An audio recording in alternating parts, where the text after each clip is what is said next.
سڵاو لە بینەرانی خۆشەویستی پایتەخت میدیا. پایتەخت میدیا لە هەموو شوێنەکەیە. ئێستا لە شاری سلێمانی و لە باخی گشتین خاتونێکی شاعیرم لەگەڵا خاتوو گوڵاڵە پێنجوێنی ئەمەوێت بهێنمە و کۆمەڵێک گفتوگۆی لەگەڵ بکەم. خاتوو گوڵاڵە سڵاو لێ بێ و ئێوارە و باش چۆنیت؟ سڵاو لە تۆش بەخێر بێن.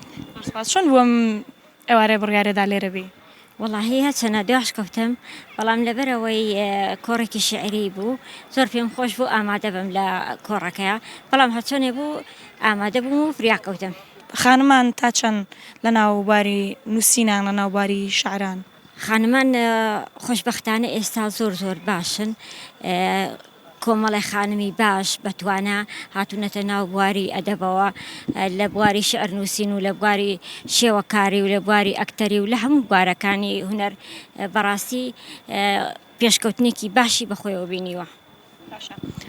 تۆ سەرسامی بە کام نووسەرە بە کام خانمە نووسەر؟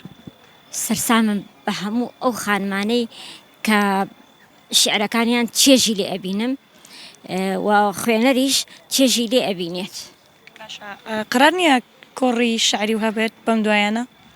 وڵی ئەوە کۆڕی شعریم کردووە بەڵام فیستیڤالێکی گەورەمان بەدەستەوەیە فیستیڤالی گەرمیانە لە زانکۆی چەرمۆ ئەکرێ پێم وابێ لە چەمچەماڵ ئینشاءڵڵا لە دەوری 20 مانگ بۆ 21 مانگ ئەو ناوە وا خەریکی ئامادەکارین فیستیڤالێکی گەورەیە. ئەتوانێ ئێستا کۆپلێک لە تایبەترین شعری خۆتم پێشکەشکەی؟ بەسەر چاو تەمەنی جوانیم وا بەسەر ئەچێ دڵم لە گۆشەی دەروون دەرئەچێ برینی قوڵم ڕۆی بۆ جگەرم هەوڵی دنیایم بە هەدەر ئەچێ.